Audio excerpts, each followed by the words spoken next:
Welcome to Buenos Aires, the capital of Argentina and the Paris of Latin America. We were lucky enough to live in this amazing city for 6 weeks.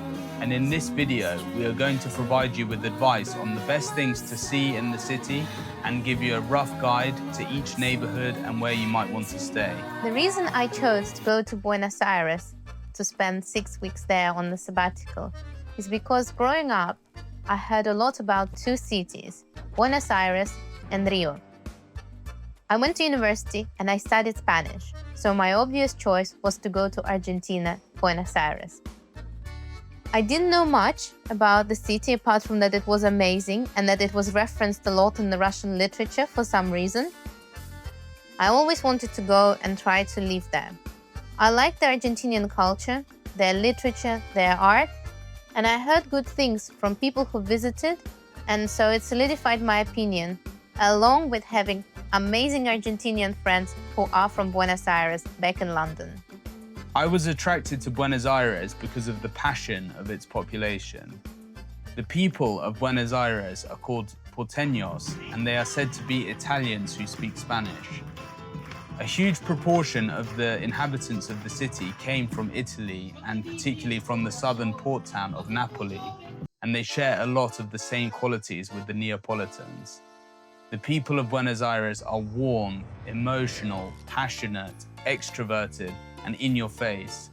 They are especially passionate about politics, literature, tango, steak, wine, gelato, and of course, football.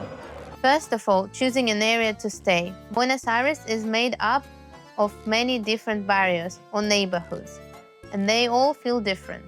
We started off in Microcentro, which is one of the most atmospheric, busy areas. It's not particularly good looking. Think like Leicester Square or Times Square, like a busy central area.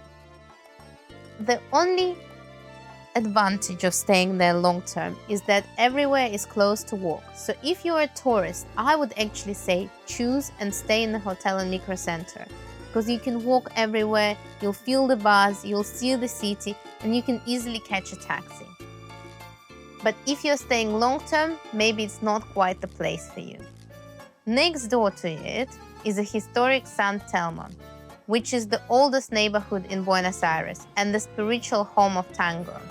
It's also home to the wonderful Sunday street market, which goes on for hundreds of meters. And it's a good place to visit if you have some downtime on your Sunday. To the east of the center lies the neighborhood of Puerto Madero. This is a mass of skyscrapers built on reclaimed land, circled around a nice port full of cafes and restaurants. It feels a bit noirish, new, maybe less inviting than the rest of the city, something like Kenilworth. So staying there is not something I'd recommend.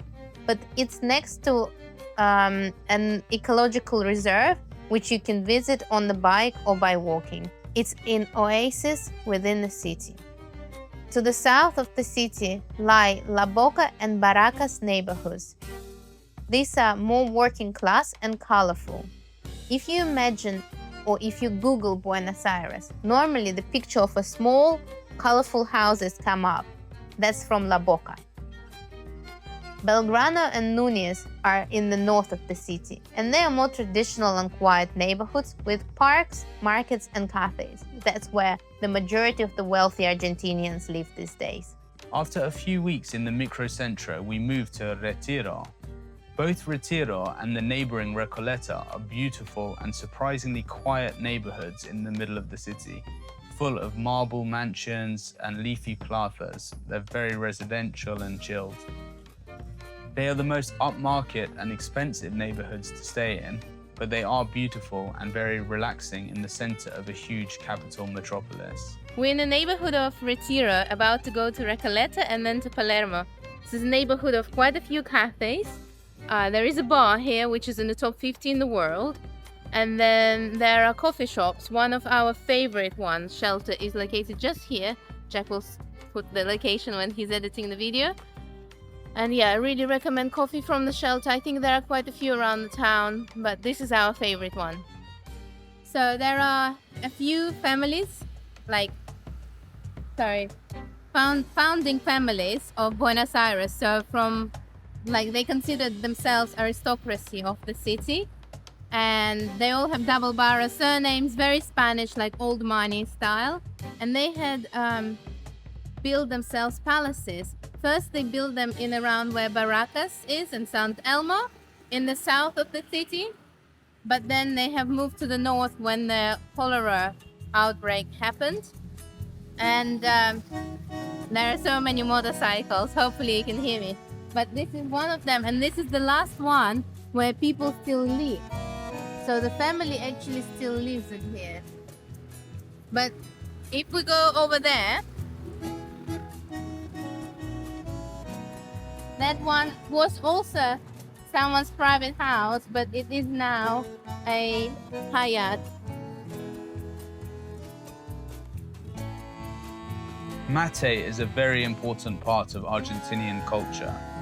You will see people sharing mate with each other in every corner of Buenos Aires, in schools, offices, shops, park benches, everywhere. It can be difficult as a tourist, as it is something that people prepare themselves, and it is not available in cafes and restaurants. A great way to try mate and experience it for yourself is to book a tour with Mike, who explains all about the history of mate, the different types and different flavors, and how to prepare it yourself. Tango is the soundtrack to Buenos Aires. The Argentina of recent history is synonymous with economic crisis and political instability. Tango is influenced by nostalgia and love for the past and the glory of Argentina's big history when it was one of the wealthiest nations in the world, much wealthier than Canada. The lyrics always talk about unmaterialized dream or unattainable, unrequired love. We were lucky enough to attend 2 concerts. First one in Classica and Moderna, my favorite little cafe, with a lot of history, with a lot of famous people who performed and visited it. It's a little concert hall, a very tasty food cafe, and a bookshop. That's the first one. And the other one, we visited the Palacio Paz, Circolo Militaro Club. And the tango show was dancing, very professional, and not raw at all. Visiting a tango show is a must when you're in Buenos Aires.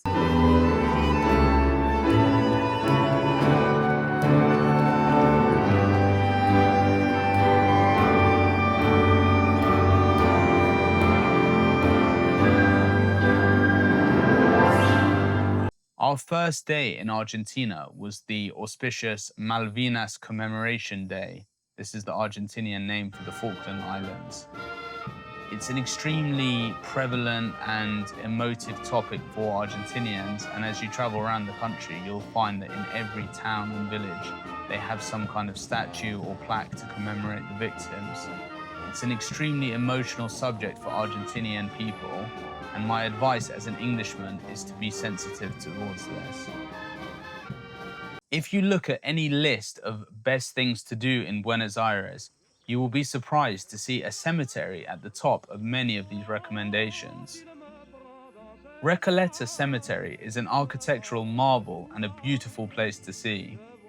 We would recommend taking a tour of the cemetery, where a guide will explain some of the more famous stories of some of the inhabitants of the cemetery, as well as many of the myths and legends which surround it. You can also see the grave of Eva Perón, the famous First Lady of Argentina, who is lovingly known as Evita.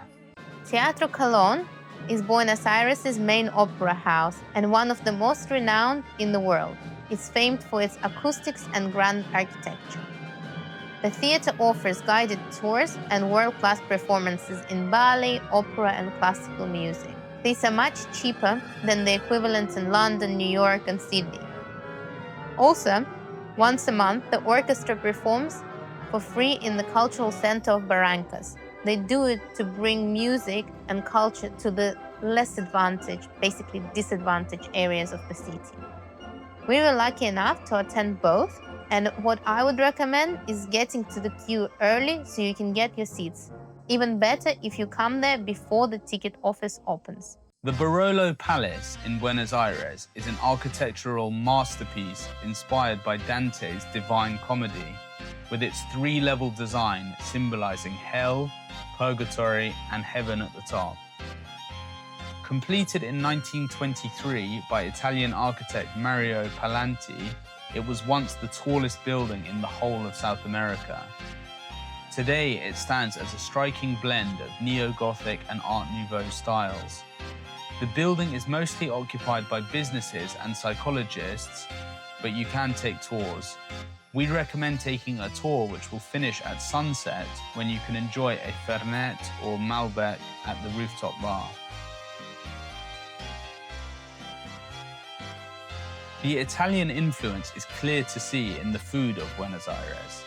The microcentro in particular is filled with pizza and pasta restaurants, including historic institutions such as Las Cuartetas and Guerin, which serve the Argentinian version of pizza called fugazeta, which is a huge, thick pizza with not much tomato and lots of onion and cheese on it. It's delicious and it's very hearty. You see a lot of people having it after a night out. I would recommend ordering it by the slice, as it's extremely heavy and it's basically impossible to finish a whole pizza, even with two people.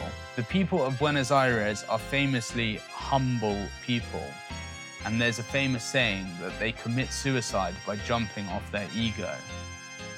They even claim to have perfected ice cream, and the city is filled with famous institutions like Luciano's ice cream shop and Rapa Nui ice cream shop. For a European palate, we found the flavors pretty sweet, especially the famous dulce de leche, which is a kind of caramel which you'll find in every dessert in Argentina. Buenos Aires is very diverse, and in our time there, we enjoyed food from Brazil, Korea, and Italy, amongst others, but still the best thing to eat by far is the beef.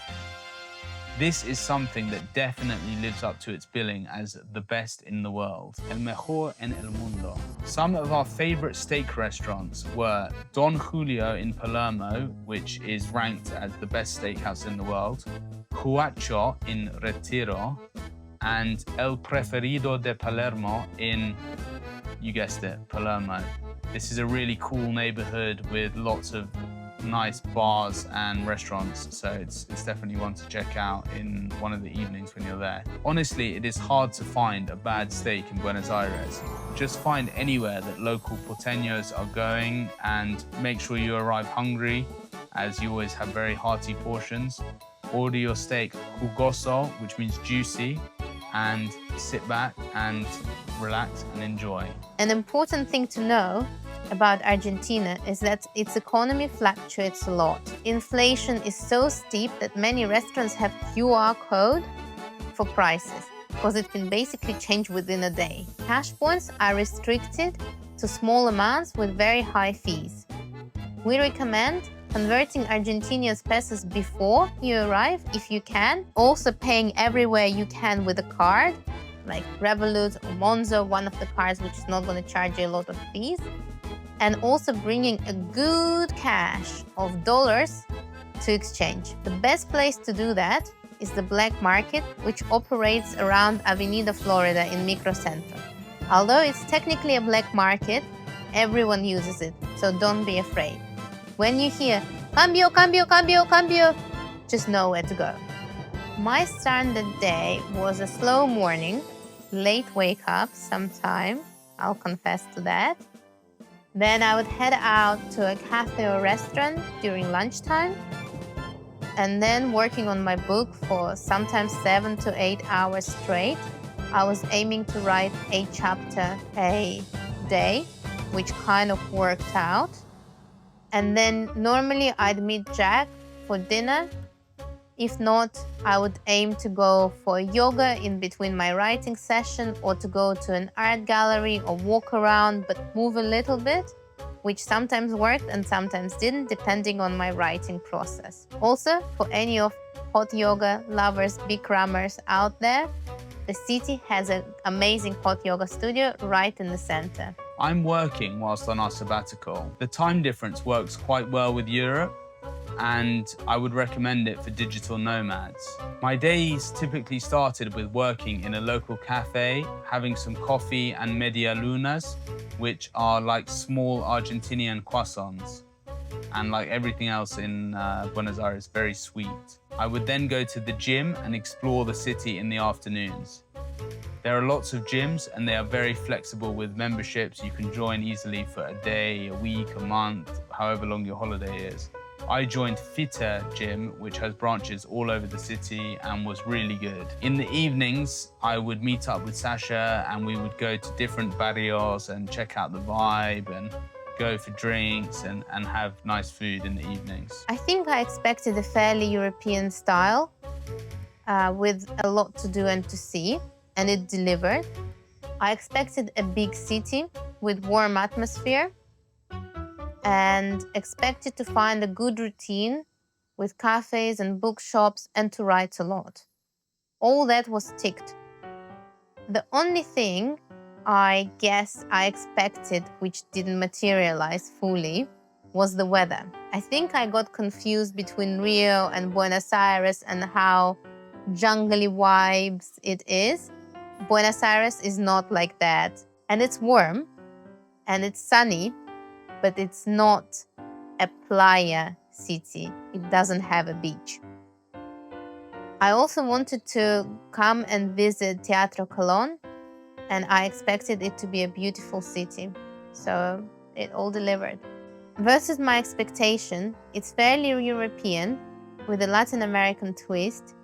It gave me more places like bookshops, cafes, yoga studios than I have expected. It was a lot of activities and I was never ever bored. Each area had its own vibe and I didn't realize how diverse it is. I thought it would be more like Paris, quite uniform, but it's actually much more like London, where each area has its own character. I was also surprised by how walkable the city was and overall how safe it felt. A real highlight of Buenos Aires for me was learning about the crazy and turbulent history of the country and experiencing the passion of the people and its football supporters. I was lucky enough to be in the city to experience the Super Classico between River Plate and Boca Juniors. This was ranked by the Observer magazine as the #1 sporting experience to do in your lifetime. If you are a sports fan of any kind and you're in Argentina, I would recommend going to a football match. It's unlike anything you will have experienced anywhere else, and there's a reason why the supporters in Argentina are famous throughout the world. We hope that you've enjoyed our guide to Buenos Aires, and we just thought we'd leave you with a cool story from the balcony of our apartment. So we're in the super center of Buenos Aires. Just over there, there is Recoleta and Retiro. Over here, we're in the microcenter, and then the south, Boca, etc. is over there. The story we want to tell you is just about this square. There are quite a few interesting buildings. The first one is the military. It used to be Palacio Paz. It used to be a private family place where we actually watch Tango, and you'll see some of these clips. But it's now a military club. It's very beautiful. We do not recommend the restaurant there. Do not go there, despite the amazing location. But the cool story we want to tell you is about that grey building, which you might find ugly.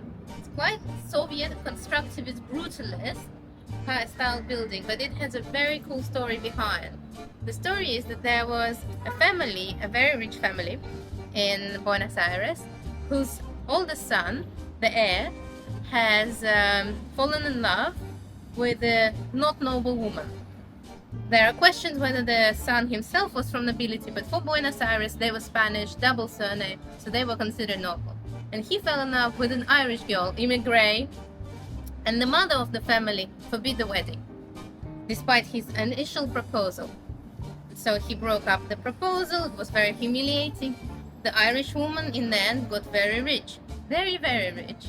And she was a real estate mogul. And she built this building. Why? because there was a family church of that wealthy Spanish family, noble Spanish family, just behind. And the view from the balcony of the mother to the church was perfectly aligned. So she woke up every day, had her coffee, looked at her church, family church.